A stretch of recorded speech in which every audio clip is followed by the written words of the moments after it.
오늘 찬양은 우리 김태성 집사님의 가정의 신앙 고백이기도 하고, 오늘은 특별히 하울이가 하나님 앞에 원했던 기도에 응답받는 날이었습니다. 그래서 아마 하울이가 크게 기뻐할 것 같은데, 지난주를 생각을 해보면 폭우로 인해서 10명의 생명을 잃는 참사가 일어났습니다. 매우 참담한 마음을 느끼지 않을 수가 없습니다. 국민의 그 생명을 지켜야 될 지도자들은 생명을 잃어가는 재난의 현장 속에 보이지 않았고, 시민들만 그곳에 있었습니다. 지도자들은 지금 과거의 탓만 돌리면서 책임 회피에 급급해하고 있는 모습을 드러내고 있습니다. 재난을 당하여서 오늘 그리고 내일의 모든 것들을 잃어버린 사람들은 나라를 잃어버린 것 같은 마음 속에서 오늘 참담한 슬픔을 겪고 있습니다.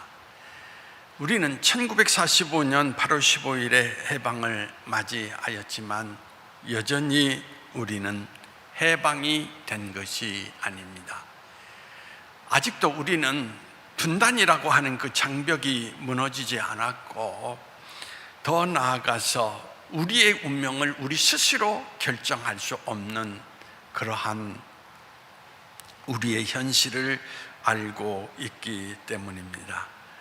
그래도 우리는 미래를 준비하고 또 새로운 세상을 위해서 분투해야 하지 않는가 생각을 하게 됩니다.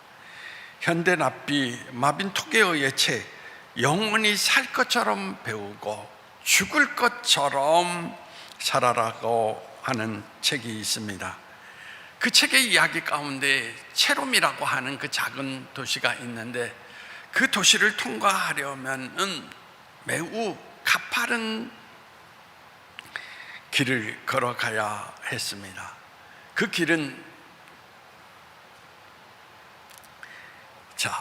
길은 벼랑 위에 있는데, 그 길은 꼬불꼬불하여서 많은 사람들이 거기에서 길을 걷다가 떨어져서 많은 사람이 부상을 당하거나 죽음에 이르는 비극의 참사가 일어났습니다. 마을의 장로들이 모여서 이것을 어떻게 해결할 것인가 논의를 하기 시작을 했습니다. 일주일 내내 논의를 하다가 안식일 즈음에 이르렀을 때 최종 결론을 내립니다.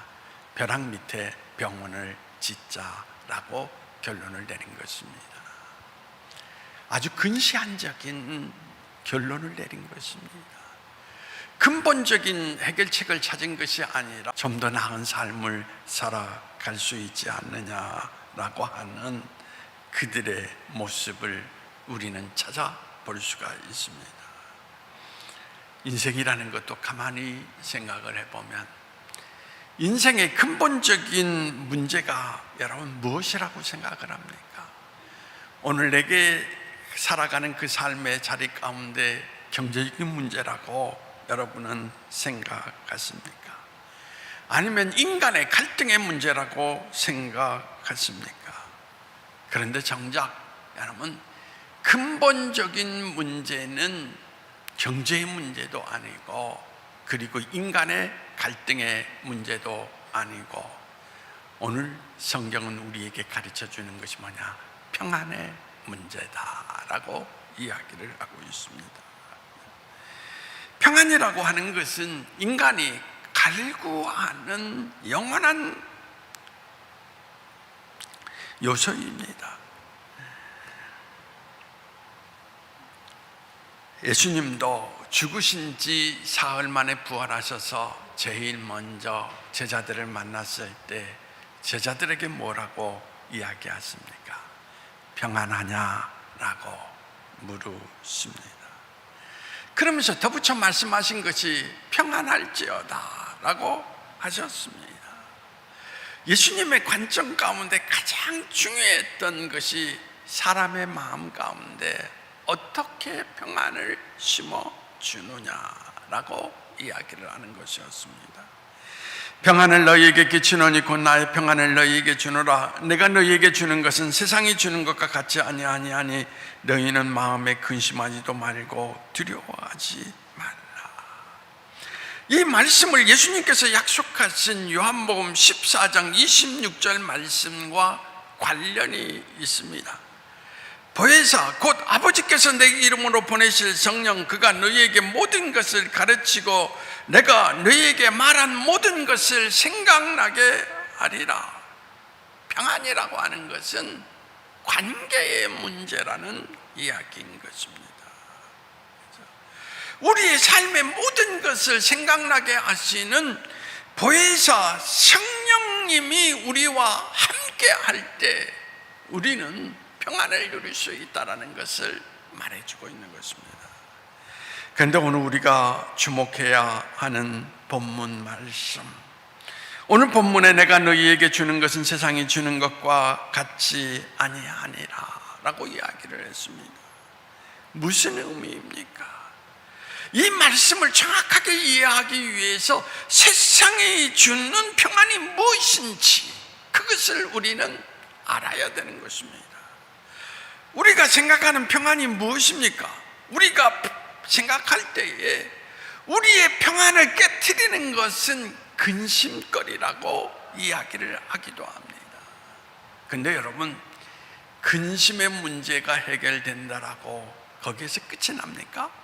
아닙니다. 또 다른 근심의 문제가 생긴 것입니다. 또 하나 우리를 그렵게 하고 근심하게 하는 것이 뭔가 우리가 어떻습니까? 얻지 못해서 오는 것이라고 생각을 하기도 합니다. 그래서 우리는 늘 풍부한 돈을 원하지요. 저는 목회하면서 저에게 질문을 던지는 사람들 가운데 많은 분들이 나는 언제 부자가 될 수 있습니까? 넉넉한 생활을 할 수 있습니까? 그런데 중요한 것은 무엇인가 우리가 얻었던 그 모든 것들이 잠시는 우리에게 평안을 줄 수 있을지 모르지만 그 모든 것들이 금방 사라지고 만다라는 이야기인 것입니다.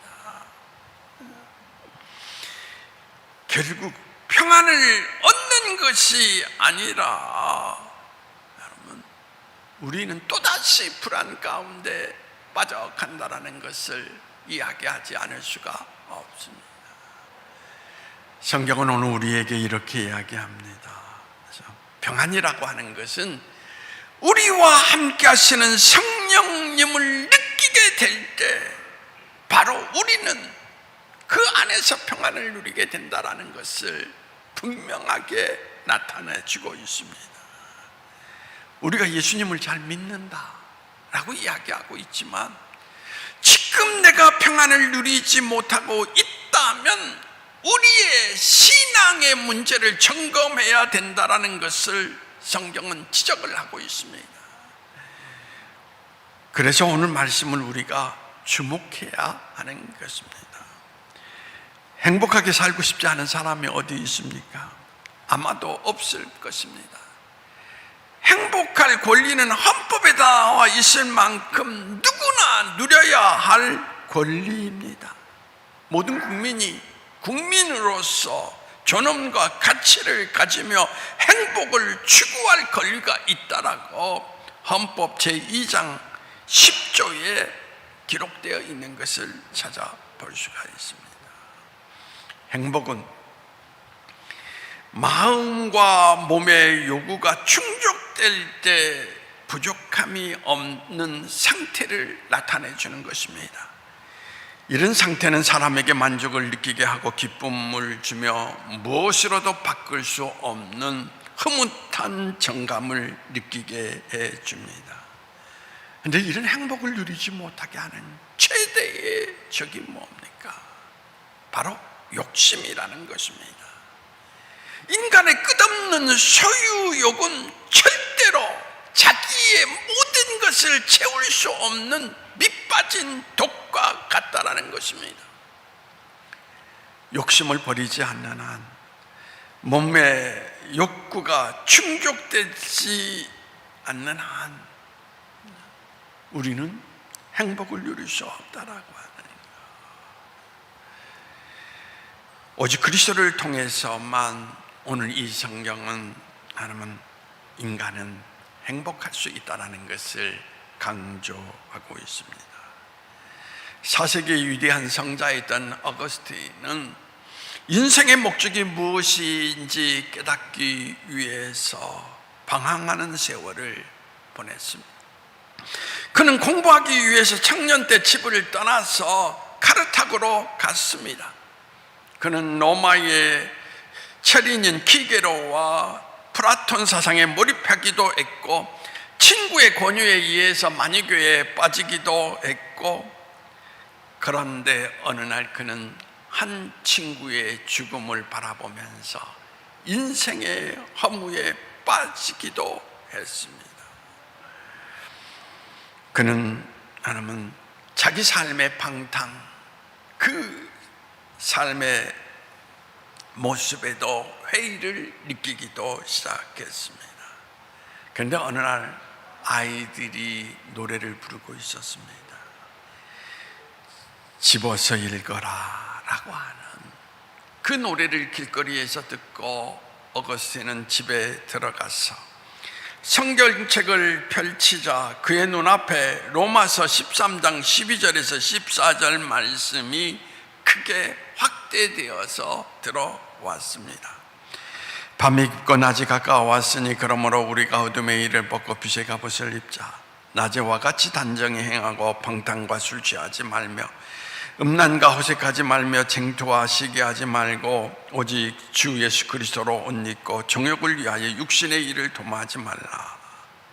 어거스틴은 이 말씀을 읽고 회심을 하게 되었고, 그는 회심 이후에 고백록이라고 하는 책을 쓰게 됐는데 거기에서 그는 이렇게 고백을 하고 있습니다. 하나님, 당신을 위해서 우리를 창조하셨으므로 우리 마음이 당신 안에서 안식을 얻기까지 평안이 없나이다 라고 말했던 것입니다. 당신 안에서 평안을 얻기까지 없다라고 이야기를 했습니다. 존 스타인백이라고 하는 사람이 진주라는 소설을 썼습니다. 가난한 부부가 바닷가에서 어렵게 살아가던 어느 날 그네들은 바다에서 아름다운 진주를 발견하게 됩니다. 그 진주를 발견한 그들은 꿈을 꾸기 시작을 합니다. 이제 우리는 제대로 결혼식도 할 수 있고 자식을 낳아서 훌륭하게 키울 수도 있고 우리의 삶은 아름답게 펼쳐질 것이다 라는 것입니다. 그런데 그 소문이 퍼지자 그들이 몸이 아파서 병원에 갈 때 의사는 그들의 몸이 회복되지 못하도록 오랜 세월 동안 질병 가운데 놓이도록 약을 처방하기도 했고, 그리고 자기 집안에 도둑이 들기도 시작을 했고, 때로는 사람들이 찾아와서 당신의 부를 나누어 달라고 요청하는 사람도 있었고, 한편으로 신부는 그가 성당에 좀 더 큰 헌금을 해줄 것을 기대하고 있었습니다. 이런 모습 가운데 점점 기쁨은 사라지고 밤마다 공포가 엄습해 오는 그 고통 속에 그들은 살아야 했습니다. 결국 그들은 그 고통을 이기지 못하고 다시 그 진주를 바다에 던져버리게 되었습니다. 여러분, 행복이라고 하는 것은 외부의 환경에 있는 것이 아니라 내 안에 있다라는 이야기인 것입니다. 행복은 외부에서 주어지는 것이 아니라 내 안에서 솟아나야 된다라는 것을 우리에게 말해주고 있는 것입니다. 성경에서 가장 고난을 많이 당한 인물을 든다면 누구입니까? 욥이라고 말할 수 있습니다. 우리는 욥기를 지혜서라고 이야기합니다. 고난 속에서 하나님이 누구이신가를 귀로만 듣는 것이 아니라 눈으로 볼 수 있었기 때문인 것입니다. 그런데 그 욥이 가장 극심한 고난 가운데 이렇게 고백합니다. 욥기 1장 21절에 주신 이도 여호와시요 거둔 이시는 이도 여호와시니 여호와의 이름이 찬송을 받으실지니라. 내가 받는 거, 그 주는 거, 그 다 하나님의 섭리 안에 있다라는 것입니다. 그래서 욥은 고백하기를 하나님 안에 내가 제대로 거하면 나의 인생의 모든 것은 그 안에서 찾을 수 있다라는 것을 우리에게 말해주고 있습니다. 감옥에 갇힌 두 사람이 있었습니다. 한 사람은 감옥 안에서도 하늘의 별빛을 바라보면서 언제나 시를 지었습니다. 반짝이는 별을 보거나 하늘에 떠가는 하얀 구름을 보면서 그는 자연을 노래하는 시를 썼던 것입니다. 그런데 한 사람은 언제나 땅만 바라보면서 한숨만 푹푹 쉬면서 원망과 불평만을 쏟아 놓는 것이었습니다. 끝없이 자기 자신을 자학하면서 하루하루를 보내다가 두 사람이 출소를 하게 되었습니다. 하늘을 바라보면서 시를 썼던 사람은 시집을 내게 되었고, 그래서 그는 큰 기쁨을 찾을 수가 있었습니다.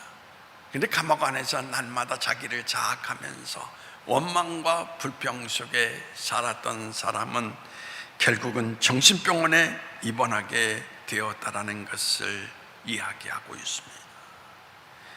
현대인들은 환경을 탓하면서 환경만 바꾸면 모든 것을 할 수 있는 듯이 말하지만, 하지만 문제는 환경이 아닌 것입니다.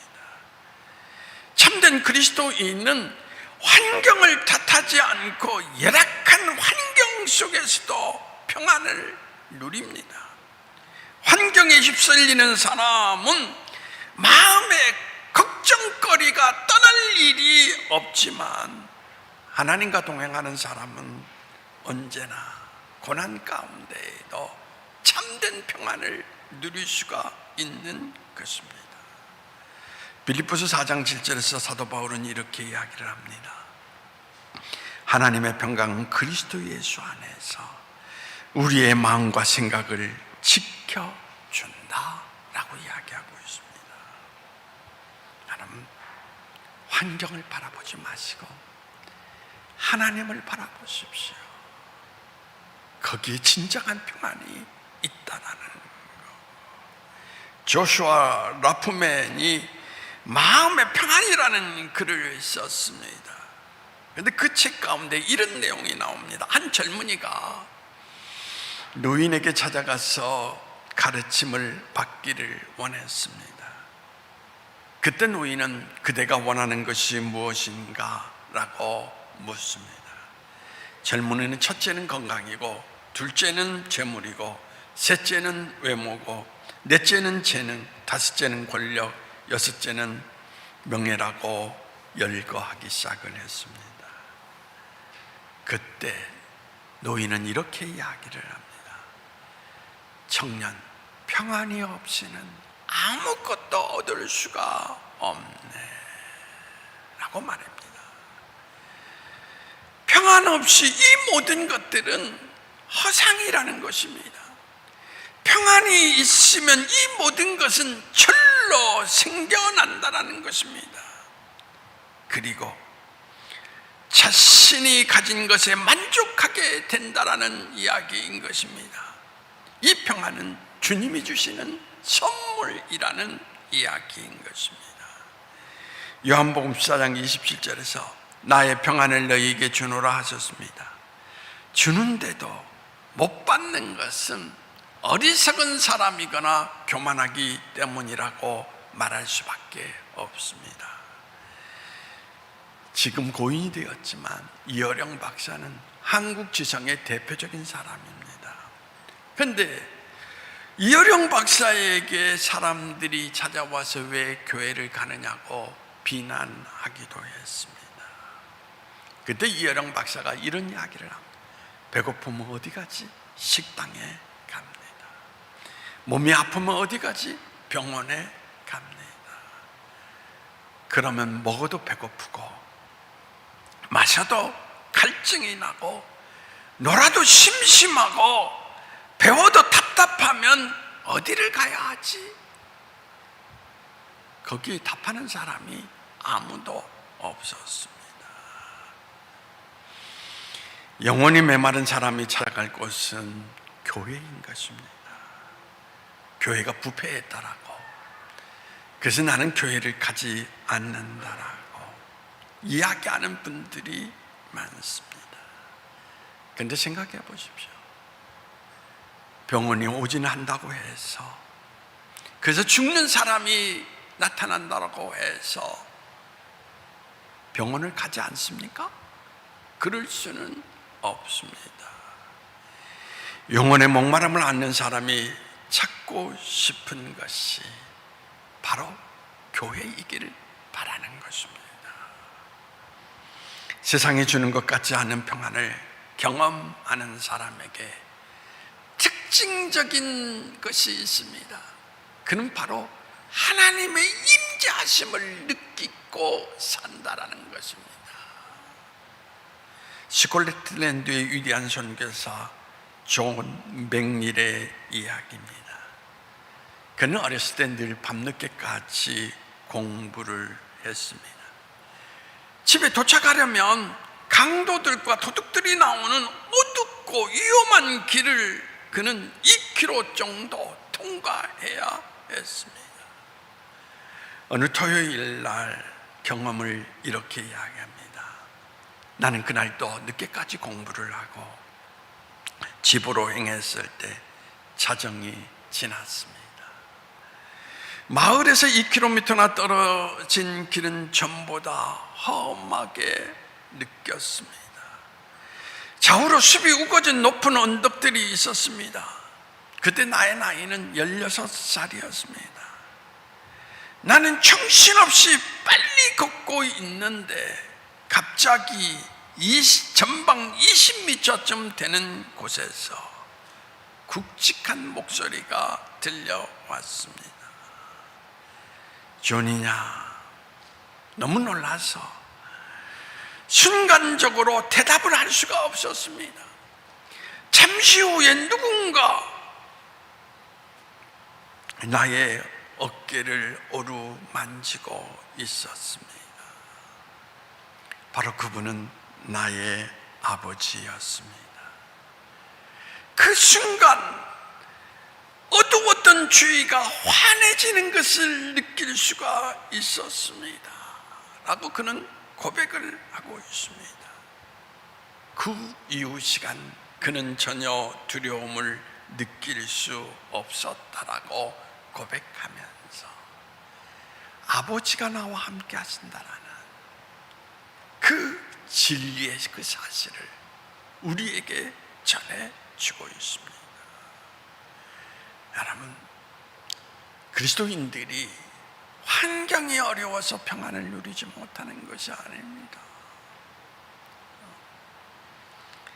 그리스도인들이 평안을 누리지 못하는 것은 우리는 입술로는 그리스도를 고백하고 있지만 우리가 고백하는 그리스도와 나와 함께 하신다라는 그 느낌, 그 임재의 사실을 전혀 체득하지 못하고 있기 때문이라고 말씀을 드릴 수가 있습니다. 여러분, 이제 저도 여러분에게 말할 수 있는 것은 그겁니다.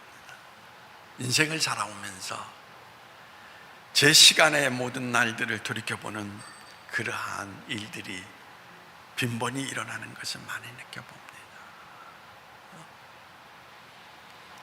그때마다 느끼는 것은 뭐냐면 잘못된 인생의 모든 모습들이 열거되면서 참으로 아픔을 느끼는 모습, 그것을 날마다 느껴봅니다. 그러한 그 가운데에서 여러분 또 하나 되짚어보는 것이 있습니다. 힘겹고 어두웠던 그 시간의 모든 일들을 내가 어떻게 잊고 살아올 수 있었지? 가장 중요했던 그 사실은 바로 주님을 바라볼 수 있는 시선을 가지고 있었기 때문에 그분이 내 안에 계시다라는 그 느낌 속에서 그 모든 날들을 딛고 살아올 수 있었다라는 그 사실을 느낄 수가 있었습니다.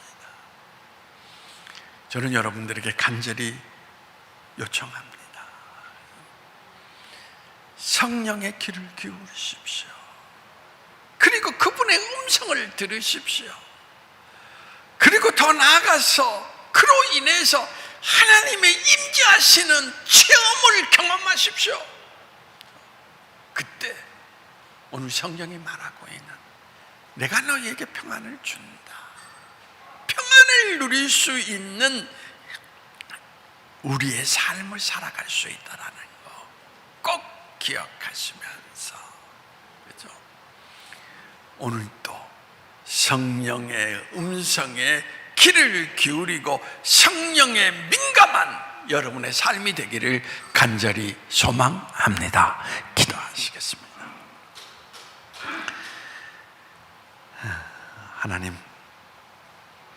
하나님의 함께 하심을 느끼지 못하면 성경이 주는 진리의 모든 것을 우리 안에 담을 수가 없습니다. 주님, 이제 우리에게 음성을 들려주옵시고 우리와 함께 하심을 느낄 수 있는 주의 영을 허락하여 주시어서 오늘 말씀, 내가 너희에게 평안을 주노니 라고 하시는 그 말씀을 우리의 신앙 삶 속에서 실제로 느끼며 고백하며 살아갈 수 있는 우리 인생이 될 수 있도록 주님께서 우리에게 은혜를 더하여 주시기를 원하오며 나사렛 예수님의 이름으로 기도하옵나이다. 아멘.